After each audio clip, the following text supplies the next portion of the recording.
BD Law, o podcast sobre desenvolvimento de negócios no mercado jurídico. Este podcast conta com o apoio da CRWA, uma agência digital especialista em web design, e-commerce, websites e marketing digital. CRWA, há 14 anos entregando performance e resultados de comunicação.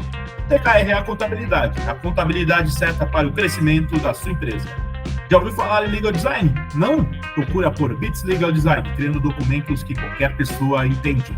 A atuação de um profissional que integra as frentes de diretoria jurídica, recursos humanos, compliance e relações governamentais exige uma visão sistêmica do negócio e alta capacidade de articulação estratégica. Esse papel vai além da gestão técnica de normas e riscos. Envolve alinhar decisões jurídicas às estratégias de pessoas. Garantir a conformidade regulatória como fator de sustentabilidade e reputação e manter um diálogo institucional consistente com órgãos públicos e stakeholders externos. Ao transitar entre governança, cultura organizacional e ambiente regulatório, esse profissional atua como um elo entre a estratégia corporativa e a execução responsável, contribuindo para a perenidade da empresa, a mitigação de riscos e a construção de relações sólidas e transparentes com a sociedade e o Estado. Este é o tema do nosso episódio de hoje aqui no BD Law, podcast sobre desenvolvimento de negócios no mercado jurídico. Sejam muito bem-vindas e bem-vindos. Eu sou seu host, Gabriel Bedini, especialista em desenvolvimento de negócios no mercado jurídico. Estamos aqui com Daniel Rui, diretor jurídico, recursos humanos, compliance e relações governamentais da UAI. Fabricação de vidro, fundador da plataforma Olho no Líder e apaixonado por esportes e desenvolvimento de lideranças. Eu já queria deixar um abração aqui para o nosso amigo em comum, Casa Nova, que apresentou você. Se você é amigo do Casa, é meu amigo também. Daniel, seja muito bem-vindo e obrigado por topar o nosso convite, viu? Valeu, Gabriel. Obrigado pelo convite. Um prazer estar aqui. Obrigado por me receber. Um abraço para o Casa. O Casa esteve recentemente, foi o último episódio do Olho no Líder, do podcast Olho no Líder. Foi com o Casa. Não é o último, porque a gente não acabou o projeto, mas é o último lançado. O Casa e o Edmilson, pentacampeão do mundo. É um episódio muito legal. Lá já começando fazendo meu jabá no seu podcast, do meu podcast. Poxa, que coisa, hein? Mas obrigado por me receber. É um prazer estar aqui. Espero contribuir com esse projeto tão legal que você tem. Daniel, cara, a gente estava aqui no podcast, antes do podcast, assim, com certeza vai contribuir. Ter podcast não é fácil, dá trabalho pra caramba, mas a gente se diverte pra caramba também, né, Daniel? É verdade. E eu queria, cara, que você contasse um pouco da sua história pra gente aqui, também contasse do Olho no Líder, por que esses também projetos pessoais são tão importantes pra carreira e também pro desenvolvimento pessoal. Eu queria que você contasse um pouquinho aí, antes da gente entrar no tema aí. Eu, muito rapidamente, assim, não vou passar minha biografia aqui, não é o arquivo confidencial do Faustão, né, Gabriel? Mas uma pena. Eu sou advogado corporativo, é o que eu faço da vida desde muito jovem, né, desde a faculdade. Eu tive o prazer e a sorte de entrar como estagiário na Volkswagen, sou lá de São Bernardo, e então era um passo importante para a minha vida, para a minha carreira. Fui um orgulhoso estagiário, analista, advogado da Volkswagen. Fiquei por lá 7 anos, foi uma fase importantíssima da minha carreira, e sempre fui do mundo corporativo. Eu nunca tive essa visão do escritório, né? Sempre trabalhei internamente na empresa, seja na área de vendas, na área de negócios, depois na área jurídica, e hoje vendas também. Eu comecei minha carreira na área de vendas lá na Volkswagen, na analista de administração de vendas, de negócios com a rede de concessionários. E então fiz essa transição. Eu sempre fui estudante de direito, né, desde estagiário, mas tive a sorte ali o direito é tão versátil que me permitiu começar minha carreira dessa maneira versátil, né. Hoje as pessoas falam, poxa, mas você é diretor de recursos humanos, mas você não é advogado e tal, mas isso é um pouco da construção da minha carreira, desde que eu comecei na Volkswagen, de assumir outras áreas, de me especializar, essa versatilidade que o mundo corporativo tem que ter, porque dentro de uma empresa, esse ambiente generalista, que a gente fala que o advogado generalista, é muito de versatilidade, né? O advogado de empresa, ele precisa cuidar de todas as matérias dentro da empresa, e quando você tem a sorte e a oportunidade de estar numa empresa gigante, como a UAI, como a Volkswagen, como a Klabin, como a Fiat, que é a minha história, você vê de tudo, acontece de tudo nessas empresas, desde grandes projetos até grandes problemas, relações com autoridades. Então, isso foi a minha formação. Então, eu fiquei na Volkswagen 7 anos, fui para a Klabin, fiquei 7 meses na Klabin, num novo desafio, e aí a minha história automotiva falou mais alto. Eu recebi um convite da Fiat, voltar para o mundo automotivo, porque eu tinha muita identificação com o negócio automotivo, conhecia todo mundo do mercado automotivo, e recebi esse honroso convite da Fiat para voltar para o mundo automotivo. Fiquei na Fiat 1 ano, e aí recebi um convite de volta da Klabin para voltar para a Klabin, Caramba, para hein? coordenar projetos. Então, foi uma época muito maluca da minha vida, assim, que eu tinha, felizmente, essas opções, mas achei que o desafio da Klabin naquela época fazia muito sentido para coordenar um projeto como a construção da fábrica de celulose lá no Paraná, e aí eu trabalhava com Que da projetos da hora. Fiat, e fui trabalhar com um projeto específico, que foi o maior projeto da história da Klabin, e que eu tenho orgulhosamente parte disso, né, participação disso. E aí foram 10 anos da minha volta à Klabin, que eu fiquei lá. É uma empresa que eu tenho no meu coração, assim, a Klabin é uma empresa incrível em todos os sentidos. Mas depois de 10 anos, eu achei que o meu ciclo, essa minha versatilidade, esse meu ciclo, eu precisava de desafios novos e precisava explorar um pouco dessa minha paixão que eu sempre tive, essa teimosia que eu tinha de falar assim, o esporte tem muito a ensinar para o mundo corporativo e eu quero entrar um pouco nessa linha, explorar esses lados. Eu sempre escrevi sobre como atletas e habilidades de atletas influenciam no mundo corporativo, treinadores, até hoje eu posto no LinkedIn, e falo assim, poxa, a demissão do treinador X, postei recentemente sobre o Manchester Legal. United, sobre o Real Madrid, olha o que ela ensina para o mundo corporativo, olha os sinais que esse treinador ignorou.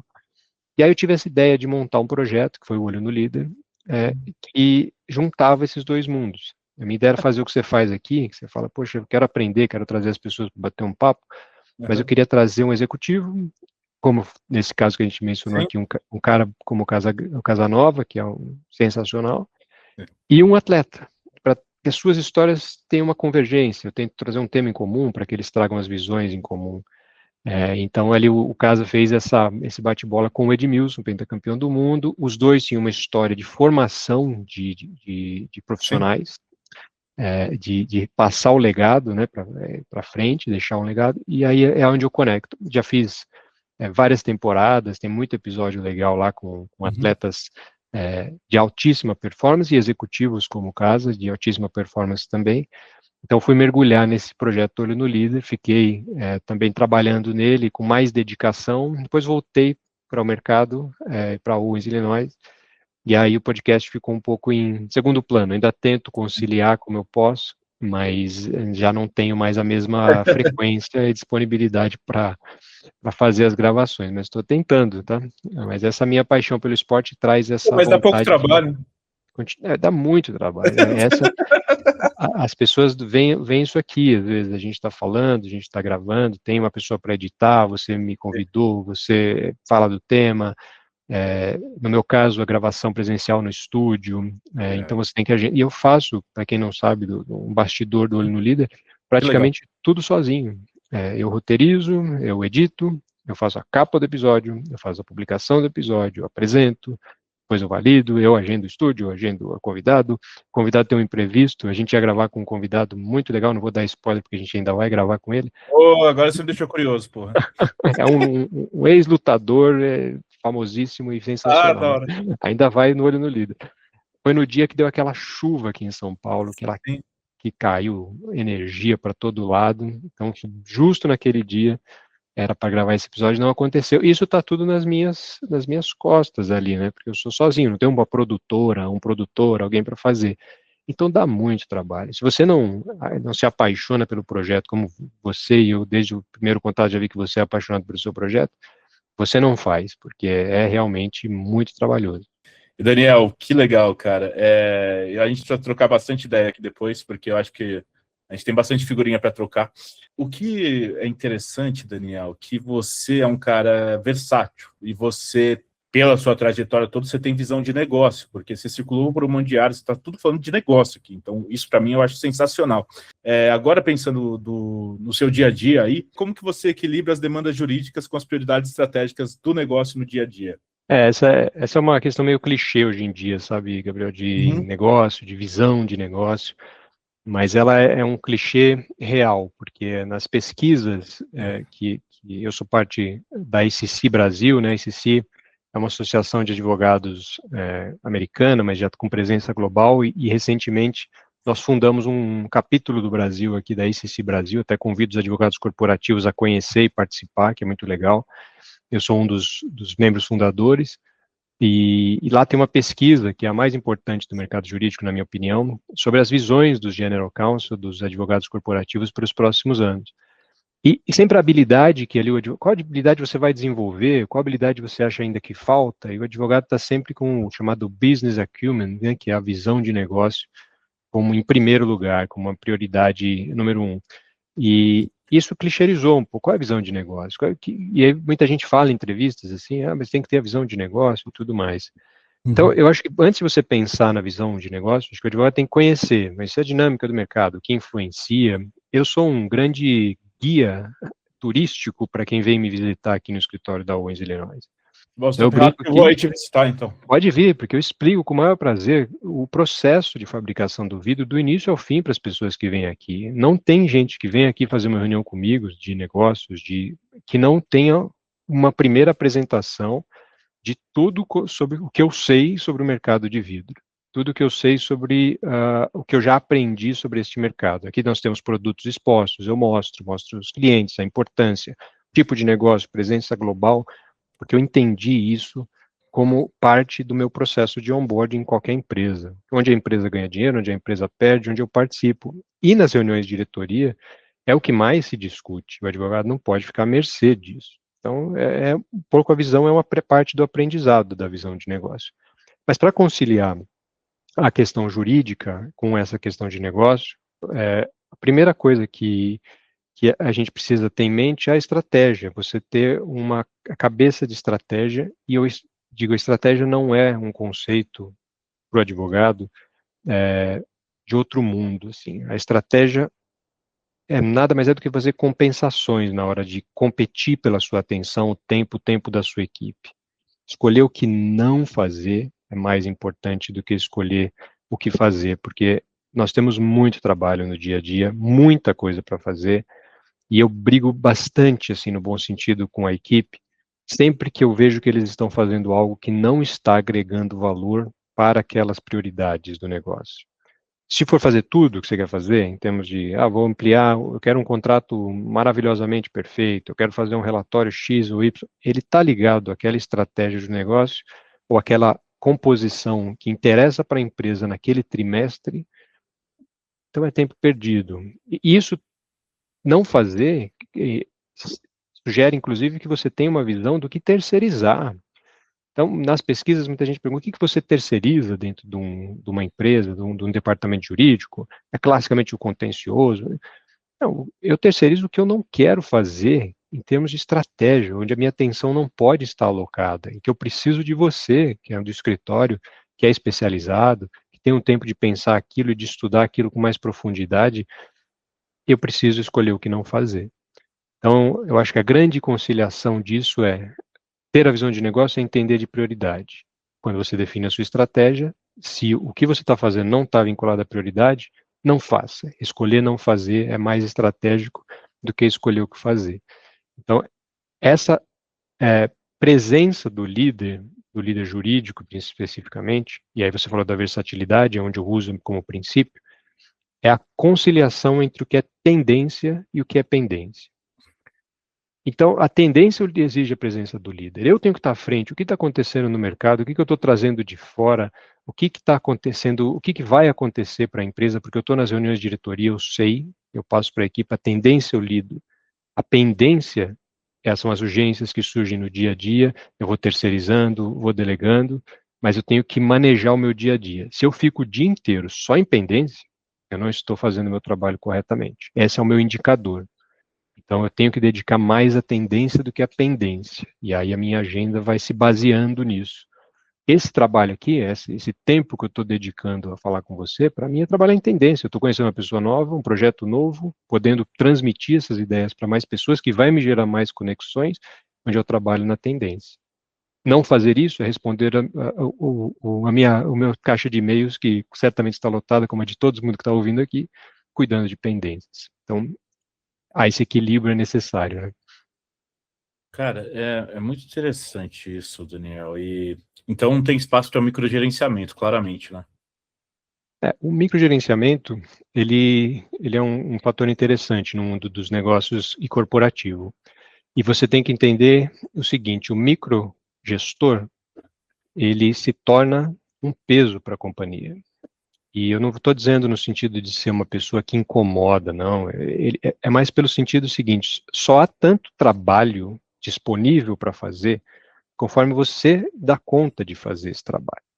Não existe mais trabalho. O que tem para fazer é o que você consegue fazer. Se você faz tudo sozinho, microgerencia, a equipe não tem autonomia nenhuma, a performance do seu time é do seu tamanho. É o tamanho da sua agenda, é o tamanho da sua disponibilidade, é o tamanho da sua energia.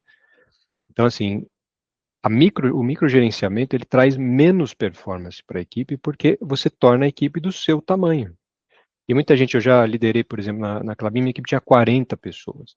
E o pessoal fala assim, pô, como é que é liderar a equipe grande, assim, desse jeito? É delegar. A equipe grande, ela precisa ter presenças maiores, presenças ligadas aos demais itens da companhia com autonomia. Eu não consigo microgerenciar 40 pessoas, mas é o mesmo conceito para 5, para 2, para 3 pessoas.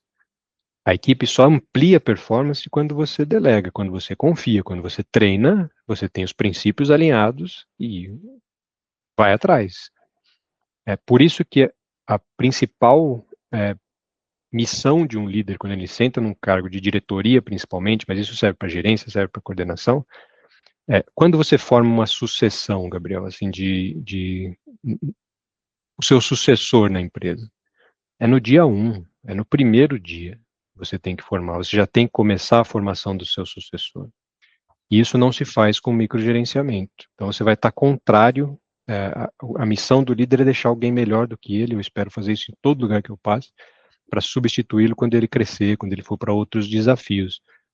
E a equipe ser maior em performance. Se eu microgerencio, a equipe é do meu tamanho. Tudo vai ser sempre eu que faço tudo, a minha agenda depende de tudo, todo mundo passa por mim. E para a empresa é um fardo, porque imagina a Klabin pagar 40 pessoas numa equipe, como era a minha gerência jurídica, e a equipe ser do tamanho da minha agenda, do meu trabalho. É prejuízo na certa, né? É interessante isso que você estava lendo. Eu leio bastante, Daniel, eu adoro ler, assim, para mim é minha válvula de escape. E aí eu estava lembrando um livro que eu li sobre liderança, que o papel do líder, do gestor, é você, na minha visão também, né, dos livros que eu li, também do que eu vejo, é você fazer com que o seu funcionário, o seu liderado, consiga exercer a potencialidade dele e dela. Ele não vai conseguir exercer se você estiver fazendo o trabalho dela e você não estiver deixando ele performar ou arriscar, ou errar, porque ele não vai estar aprendendo nada. Então, quando você fala dessa forma, e quando você fala delega, quando você delega, você confia na pessoa. Obviamente, você tem o seu jeito de delegar, ou seja, você espera que algo seja entregue, que você tenha um combinado ali com a pessoa, que você tem tudo ali. Não é que você delega e nunca mais vê, né? Tá, isso aqui não é mais problema meu, você acompanha. Mas está ali para apoiar, não para ficar fazendo o trabalho, né? E eu acho que, eu vejo isso no mercado jurídico, as pessoas têm muita dificuldade, principalmente que isso não é algo treinável na faculdade, não é algo que as pessoas, infelizmente, têm aprendido. Tem poucos líderes bons, infelizmente. E eu queria saber, como que você aprendeu isso? Foi na raça, você fez curso, onde que foi? Essa é uma pergunta interessante, porque o aprendizado de liderança, conceitos, ele vem de leitura, sim, vem de você ter uma curiosidade enorme de entender como os bons líderes, os grandes líderes funcionam para implementar no seu dia a dia, mas a minha grande fonte de inspiração e lição é o esporte.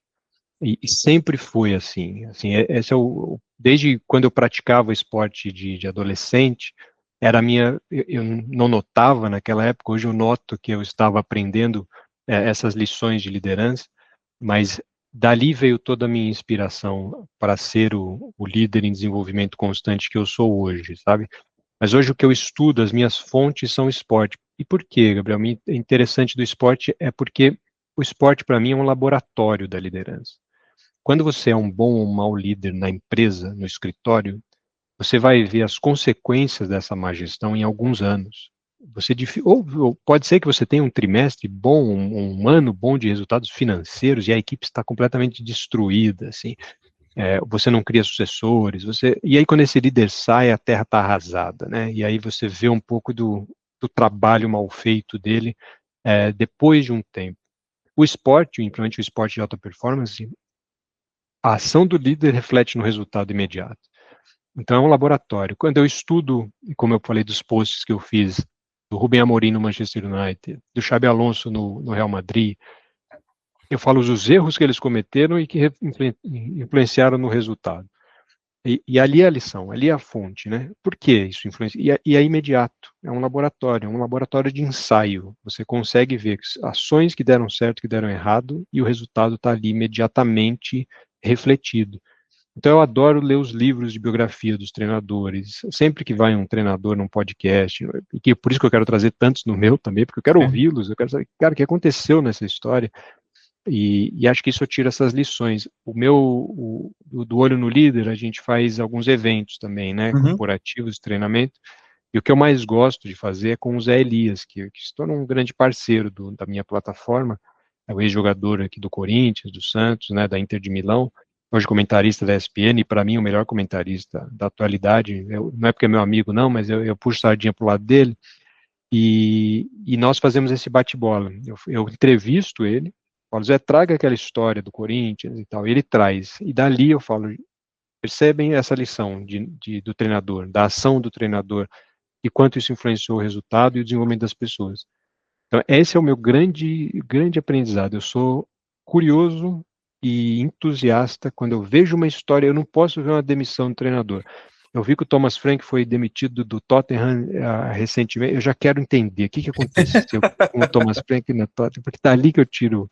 Aquilo para mim é uma mina de ouro, sabe? Para tirar lições e tudo mais. Então, essa é a minha grande fonte de aprendizado. Mas o dia a dia é forte também, né? A raça, a maturidade. E a gente precisa entender, e isso é muito difícil de entender quando você está na cadeira ou no dia a dia, na vivência. Eu me tornei gerente na Klabin com 30 anos. Porra, você é novo E pra cacete.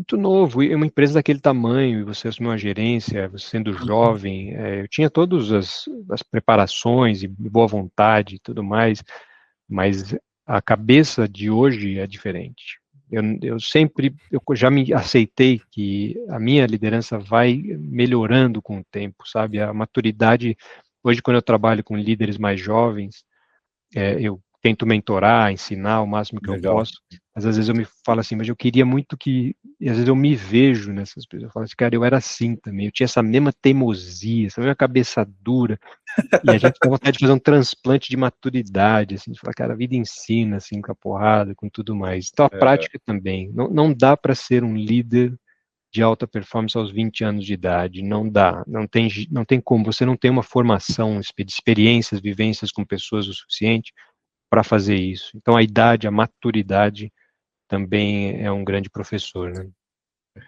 Você é inconformado, né, Daniel? E eu acho que você tem uma qualidade, observando, você é um conector. Porque isso que você faz com o Zé Elias, você está trazendo para o dia a dia, porque às vezes as pessoas têm dificuldade em fazer essa conexão. Entender que outras áreas se conectam e muito com o nosso dia a dia, né? Sim. E é além da técnica, né? E eu queria saber, Daniel, de que forma que a atuação, por exemplo, em relações governamentais contribui para a previsibilidade e sustentabilidade do negócio? Isso em termos de relações governamentais, o pessoal brinca comigo assim, mas o que você faz bem, né? Você faz de tudo, você fala como que na Klabin tem um parque ecológico e a Porto, aí a gente brinca de parto de onça, a atracação de navio, nós cuidamos de tudo um pouco dentro da empresa e tudo mais, né? Mas a minha grande habilidade técnica de lidar com o dia a dia, além da liderança, da gestão, mas é relações governamentais, porque a visão política do que está acontecendo no mundo de uma maneira isenta, e o profissional de relações governamentais, ele não precisa ser isento no sentido de ser um alienado, ele sabe o que está acontecendo, mas no fim das contas a missão dele é tornar um ambiente de negócios favorável para a empresa que ele está servindo, né? Então, a grande preparação de relações governamentais é você entender o que está acontecendo no mundo, qual é a pauta prioritária do Congresso, da sua cidade, das necessidades da sua empresa, do seu setor. Então, essa visão de negócio que a gente fala em termos de que eu falei, clichêização, mas de onboarding da pessoa, entender de onde ela está, ela é geral para as relações governamentais. Ele tem que entender o ambiente político. Eu tenho esse meu tempo para entender o que está na capa dos jornais todo dia, qual é a prioridade da área que é prioritária para mim, por exemplo, a área de energia, que afeta muito o meu negócio. Eu preciso entender a reforma energética que está acontecendo, o que está acontecendo no país em termos de preparação para a eleição, prioridades e tudo mais. E aí você define as pautas prioritárias de governo, né? Porque a nossa missão não é fazer um lobby no sentido negativo, nenhum de influenciar um político da maneira negativa, é mostrar o que ele não consegue ver, que é a influência disso para o negócio, para a economia, para a geração de emprego, no fim das contas, geração de renda, para que um melhor ambiente regulatório seja estabelecido no país, porque todo mundo quer que o país cresça também. Então, eu tenho muito essa visão. Eu sou o cara que eu falo de política sem polarizar dentro da empresa. Hoje eu mando e-mails, assim, toda vez que sai uma pesquisa Quest, eu faço um resumo dela, mando para toda a diretoria e falo assim, olha, essa é a tendência, assim, o ambiente de negócios está influenciado por isso, o ambiente de eleição está influenciado por aquilo, isso afeta a taxa de juros, a gente tem que ter a visão de investimento. Eu sou o grande consultor político dentro da corporação. E o que eu faço Quantas linhas você manda isso daí para os caras? Em quantas linhas? Eu mando os principais resultados de alteração de um para o outro, né? Falo, olha, a preocupação da população, a visão de melhora e tudo, porque eu estou num mercado que é o mercado de consumo de bebidas, né? É isso. Ele está diretamente afetado por um otimismo da população, e num gasto em diversão, a bebida, a cerveja, o refrigerante, ele não é um gasto necessariamente essencial nas famílias brasileiras, mas ele é um gasto necessário. Muitas vezes as pessoas fazem suas festas, fazem seus encontros, e a tendência do mercado, assim, numa retração, as pessoas cortam primeiro o que não é o feijão e o arroz. Então a visão econômica precisa estar acompanhada nisso, né? Na Klabin era ainda mais forte essa ligação, porque o mercado de embalagens, no geral, como a Klabin faz o cartonado, o papel, que é o papel que serve as embalagens longa-vida da Tetra Pak, por exemplo, você está muito ligado ao consumo e ao crescimento ou não da economia, porque a celulose ela é usada para fazer papel higiênico, para fazer filtro de café. Então, o premium deste produto vai sempre ser afetado conforme a economia anda para cima ou para baixo. E a inflação vai afetar o apetite por negócio. Então, você precisa monitorar isso em primeiro lugar. E depois ver as oportunidades. Ter uma agenda positiva com o governo é sempre missão de relações governamentais. E missão positiva não é ser amigo do político Y. Eu não tenho nenhum amigo político. Nenhum amigo vai na minha festa de aniversário que é político, é prefeito, é governador, ou qualquer coisa assim. E eu não tenho essa pretensão.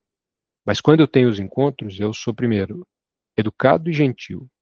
E segundo, eu vou falar do meu negócio. Aquilo que eu falei para você, que você vem no meu escritório, eu te apresento, eu tenho uma apresentação institucional, que a primeira pauta de toda a conversa com a minha autoridade é dizer onde eu me encontro, onde eu me coloco estando aqui. Eu não sou lobista, não sou, não estou influenciando uma política pública indevida, eu estou te mostrando o que influencia o meu negócio, para depois a gente entrar nas pautas prioritárias de relações governamentais, e isso, dessa parte eu faço muito bem feito no meu relacionamento, sabe? Por conta de conexões, porque eu gosto de conectar pessoas, gosto de entrevistá-las, de ouvi-las, e felizmente isso conecta muito com o ambiente político, né? Porque o político, normalmente, o assunto preferido dele é ele mesmo.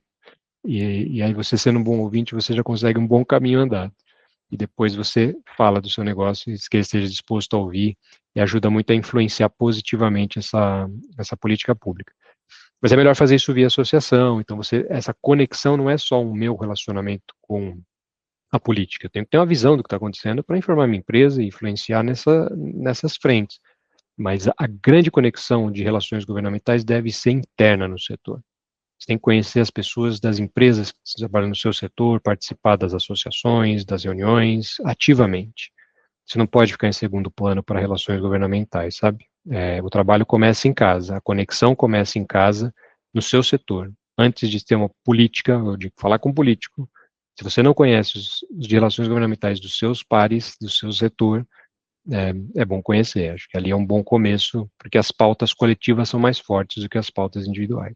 Que aula, Daniel. Assim, também eu tô assim, aprendendo um monte com você hoje. É muito legal isso, porque Imagina. eu me identifico muito com você, Daniel, porque nós dois somos curiosos. Obrigado. Eu acho que a gente gosta de conversar e gosta de se relacionar com as pessoas e fazer essas conexões. E, Daniel, quais são os maiores desafios seus hoje? Quais são os maiores desafios da empresa? Como que é? O que tem as dificuldades? Porque hoje a gente está enfrentando tem a IA, tem outras tecnologias vindo, que mudam, principalmente na parte jurídica aí. Eu queria saber quais são os seus maiores desafios hoje e como você tem lidado com isso. Eu acho que o desafio quando a gente fala, põe numa caixa a IA, as tendências, a política, a polarização, as incertezas, sejam econômicas, sejam políticas, a gente está falando eu vejo um grande funil ficando cheio, né, de assuntos. A gente começa o dia já colocando para dentro as notícias, o que está acontecendo, como eu falei, a pendência e a tendência precisam estar equilibradas no meu dia a dia. Então, o grande ponto de desafio de um líder numa posição como a minha, que tem várias frentes, imagina assim, você mesmo me descreveu, né, jurídico, recursos humanos, compliance, relações governamentais. Quando a gente senta para fazer o que tem que fazer no dia a dia, o que eu escolho? O meu dia é meio maluco, tá? É assim Eu mesmo. imagino. Eu falo de um assunto jurídico, de uma ação de inconstitucionalidade às 8 da manhã, para às 9 ter uma reunião sobre folha de pagamento da empresa. Então, é assim, Bom, não é meio... entediante. E uma em inglês, outra em português, porque empresas americanas também é essencial. Mas eu acho que o grande desafio que eu me coloco constantemente é de ser um bom líder. E ser um bom líder, para mim, é alguém que entende a urgência, porque nós temos tudo é urgente no dia a dia, todo mundo está correndo atrás de alguma coisa, mas trabalha e influencia o time para trabalhar para uma urgência produtiva. Então, eu acho que a visão de ação versus o impacto do que você faz é extremamente importante e desafiador, sabe? A culpa que eu levo é quando eu tenho uma ação, escolho uma prioridade e ela não tem o impacto que eu gostaria, porque eu desperdicei o tempo da minha urgência produtiva. Então, acho que esse é o grande desafio meu hoje. Eu até tenho falado em algumas das minhas palestras e falas assim, que minha visão, meu sonho é mudar o modelo como a gente faz as metas corporativas, seja na empresa ou nos escritórios. Porque, assim como no esporte, o resultado final, muitas vezes, não está atrelado a nós, não depende da gente. Imagina no esporte, um treinador faz tudo certo, as táticas estão alinhadas, e no final, aquela bola bateu na trave. Quantas vezes a gente não vê isso e fala, puxa, se tivesse entrado, se o juiz tivesse dado pênalti, não parte das pessoas, daquela influência do resultado final. Mas as ações, sim, as ações diretamente, elas impactam o resultado final e dependem da gente. Então, as metas, hoje a gente estabelece meta no mundo corporativo, assim, a de crescer tanto. E depois a gente vai ficando em ações, o OKR, que é uma das técnicas, né, quais os as key actions para ainda atingir aquela performance. E eu acho que a meta tinha que ser ação, tinha que ser o que você fez de fato, e o resultado você não controla, ele vai acontecer se você tiver uma ação bem executada. Então a gente devia colocar como metas o que você fez, até para que as pessoas não atinjam resultados por pura sorte.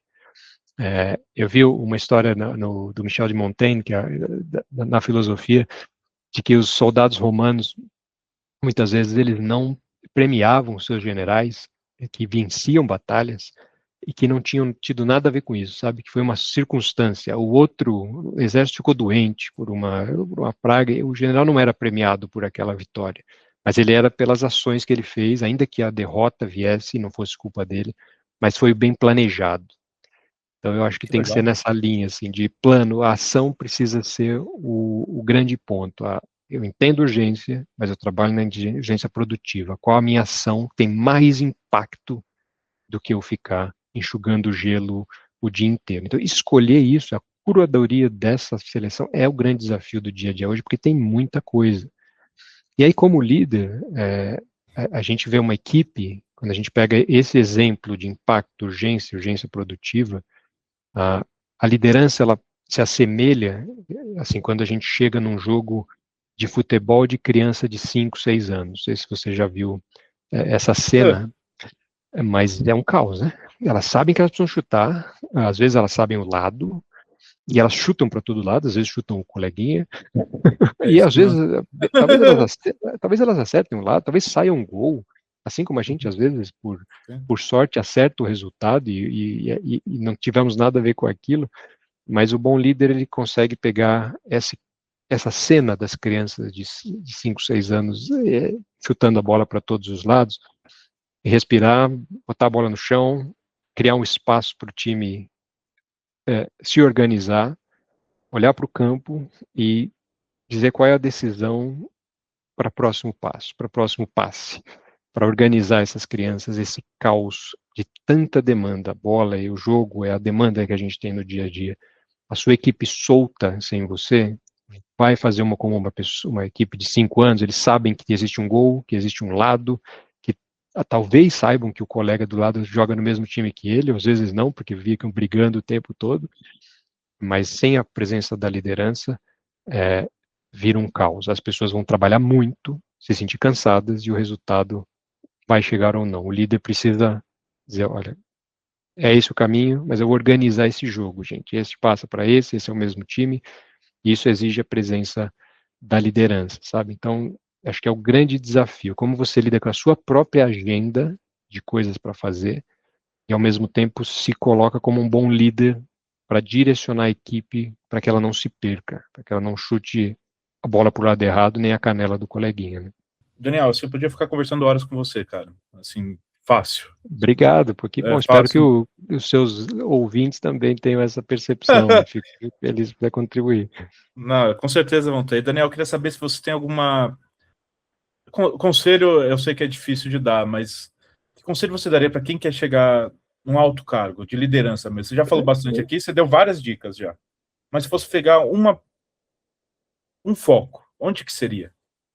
Eu acho que eu tenho um conselho polêmico para dar, né? Porque por favor. Quando eu falo isso, as pessoas falam que eu tô meio doido, eu falo, mas a gente vai ficando velho, vai ficando meio doido mesmo, né? Eu brinco assim. Mas eu acho que o grande ponto de você olhar a produtividade e o crescimento dentro da carreira profissional é você fazer menos coisas. E isso é estranho de falar, né? Porque você fala, pô, como assim, cara? Você está falando de produtividade, de impacto, de urgência. Meu dia tem que ser produtivo. Mas eu acho que a gente tem uma definição de produtividade muito distorcida no mundo corporativo, que é o nosso indicador de produtividade é a culpa. Gabriel, se você parar para pensar, grande indicador, se eu estou sendo produtivo e trabalhando muito, é a culpa. Porque se eu não estou fazendo nada, se eu não estou produzindo, eu estou me colocando na consciência de que eu deveria estar fazendo. Se eu estou numa reunião que não está acontecendo legal, eu falo, poxa, eu estou perdendo meu tempo de fazer e-mail. Aí o que a gente faz? A gente compensa essa culpa com a multitarefa, fazendo um monte de coisa ao mesmo tempo. Se eu estou aqui com você, tirando essa entrevista, e você está respondendo o teu e-mail, porque você tem outros programas para produzir, fazer o roteiro, cara, você não está aqui. Vai sair uma droga, não vai ficar legal. A produtividade na manufatura, ok, ela é tempo de produção, ela tem uma meta de produção que está organizada no trabalho, ela tem um conceito de produtividade diferente do nosso, do administrativo. Você mede quantas unidades produzidas no fim do dia, isso está legal, é um indicador objetivo. O administrativo, a gestão, a liderança, o trabalho do advogado, ele não tem esse indicador imediato. Quanto você fala assim, eu vou produzir 7 peças por dia. Não tem, o seu dia vai mudar, as reuniões vão mudar, as demandas do cliente vão mudar. Então é conhecimento, é administração, é gestão. A gente fazer 7 coisas ao mesmo tempo, a gente tem uma pseudo-produtividade e essa culpa nos faz querer mostrar que eu estou ocupado o dia todo. O meu grande indicador é dizer, eu estou ocupado. Você fala assim, pô, Gabriel, Daniel, você pode me dar uma entrevista? Não, cara, não posso, porque o tempo todo eu estou ocupado, na minha sala o pessoal vem, eu não tenho tempo para fazer, eu estou o dia todo ocupado, esse é o meu indicador. E eu acho que a gente gera isso menos o foco tem que ser no resultado, não tem que ser na culpa, no tempo todo. Então, fazer menos coisas, você tem uma produtividade mais lenta, isso é polêmico, né? Ela deveria ser um pouco o foco, a mudança do foco, porque você faz menos coisas ao mesmo tempo, e você vai ver que você vai ser muito mais produtivo. Estar em reunião, eu falo isso muito para a minha equipe, eu fico bravo com eles. Falo assim, cara, você está aqui ou não está? Você está aqui com o seu computador fazendo o quê? Você está ouvindo o que eu estou falando? Você está querendo adiantar alguma coisa? Porque você não está fazendo direito. Menos coisas ao mesmo tempo. Entender que as coisas têm o seu tempo para acontecer. As estações importam, né? A gente não consegue ver aqueles IPs amarelos lindos na cidade nessa época do ano, porque eles têm uma época para acontecer. Existem dias muito ocupados, existem dias que você tem que chegar em casa exausto e tá tudo bem, porque essa é a tua vida profissional. E tem dia que, cara, não rola, porque tem o carnaval e as coisas não respondem, porque tudo tem um tempo para acontecer. E esse é o ponto. Tem dias mais ocupados, dias menos ocupados. E isso você precisa administrar. E a obsessão tem que ser por qualidade do trabalho, e não por quantidade de trabalho executado. O que traz valor? Fica bom nisso. O que eu quero ficar bom na minha carreira? Eu queria muito ficar bom em liderança. Por que eu faço um podcast sobre liderança? Porque assim como você, eu quero ouvir pessoas que eu acho que fazem um bom trabalho e aprender com elas. Eu quero ficar bom nisso. Eu sou obcecado pela qualidade do meu trabalho. Eu me cobro disso. Eu quero ser bom em relações governamentais, quero ser bom em liderança, quero continuar sendo referência nestas áreas. Então, a minha obsessão é por qualidade. Ainda que eu não faça 200 coisas no meu dia, se eu fiz uma bem feita de liderança, se eu fiz uma bem feita na minha área, eu estou feliz com isso, né? Então, essa habilidade de fazer menos coisas, de ter uma produtividade um pouco mais lenta, é o conselho que eu dou. Faça bem feito as coisas que você faz, tenha compromisso, e quando entregue um trabalho bem feito de uma vez só, porque isso impulsiona muito. Quando as pessoas veem você como confiável, como alguém de qualidade, de atenção, é imbatível. Uma pessoa ocupada o tempo todo, que está mandando aquele e-mail às 2 da manhã, achando que está fazendo um ato de heroísmo, você não vai ter uma boa visão de crescimento, porque você não tem espaço para fazer gestão. Se você é um empresário, você vai dar para alguém um cargo de gestão, uma pessoa que está o tempo todo ocupada fazendo uma atividade operacional, e aí sua equipe vai fazer o quê? A atenção que ele vai dar. Qual é o tempo que ele vai ter para estudar, se desenvolver, para dar atenção para essa equipe? Esse é o conselho que eu dou, sabe? Se é que eu posso dar um conselho para alguém, eu diria que eu aprendi isso na minha carreira, porque eu fui da outra maneira e eu senti que as coisas andaram melhor quando eu aprendi esses 3 itens, que fazer menos coisas de uma vez, entender que as coisas têm o seu momento, ter uma obsessão pela qualidade do que eu faço. É por isso que o meu podcast tem um estúdio bonito. Eu sou aquariano, eu não sei se você também é, mas a gente quer fazer diferente, mas eu queria capricho no meu estúdio, eu quero cada detalhe do que está ali, eu vejo, eu quero fazer aquilo com qualidade, eu sou obcecado pela qualidade do que eu faço. Então essas 3 coisas acho que ajudam muito a crescer na carreira. Sensacional, Daniel. Daniel, eu queria agradecer a sua presença aqui no BD Law e por ter compartilhado a sua experiência com a gente. Eu queria saber se você tem um contato para deixar para o pessoal que quiser conhecer mais sobre você e o seu trabalho. Eu queria deixar os meus canais aqui, o Olho no Líder. O Olho no Líder tá no Instagram, tá no Spotify, no YouTube, com os episódios do podcast. Eu estou no LinkedIn também, para quem quiser se conectar. Eu tenho os eventos que eu participo, quando sou convidado assim, para fazer as palestras. Eu falo muito de esporte, mundo corporativo. A minha palestra leva as lições do esporte, eu levo cortes do meu podcast, e desses cortes eu tiro as lições para compartilhar com as equipes as lições de liderança do esporte que tanto me inspiram. Então, eu fico à disposição, Daniel Rui aí no LinkedIn, Olho no Líder nas redes sociais. Para mim é um prazer conectar cada vez com mais pessoas e levar as lições de liderança que eu aprendi mais para frente. Então, estou à disposição de quem quiser se conectar, e desejo muito sucesso ao teu podcast, ao teu trabalho. Parabéns assim pelo trabalho que você faz e geração de conteúdo. Eu acho que é um heroísmo nosso, gerar conteúdo num ambiente tão difícil e que é tão tentador você gerar um conteúdo de baixo valor agregado. E não quero fazer julgamentos aqui, mas você fazer as bobagens que o pessoal faz, como entrar de moto no shopping para gerar views, que não agregam nada para ninguém que está vendo, e são esses influencers que tanto bombam e têm milhões de seguidores, e você continuar numa luta de falar assim, mas se eu atinjo uma pessoa que quer qualidade no conteúdo, eu estou com a missão cumprida, é um trabalho heróico, e parabéns, acho que isso você faz muito bem feito, né? Eu tô sem palavras, Daniel, obrigado. E pessoal, a gente vai ficando por aqui, não deixem de nos seguir nas redes sociais, estamos lá no Instagram, @BDenLaw, e no meu LinkedIn, Gabriel Bidini, onde vocês vão encontrar conteúdo sobre desenvolvimento de negócios e mercado jurídico. Este é o BDenLaw, podcast sobre desenvolvimento de negócios no mercado jurídico. Nos vemos no próximo episódio. Até lá. BDenLaw, o podcast sobre desenvolvimento de negócios no mercado jurídico. Este podcast conta com o apoio da CRWA, uma agência digital especialista em web design, e-commerce, websites e marketing digital. CRWA, há 14 anos entregando performance e resultados de comunicação. TKRA Contabilidade, a contabilidade certa para o crescimento da sua empresa. Já ouviu falar em Legal Design? Não? Procura por Bits Legal Design, criando documentos que qualquer pessoa entende.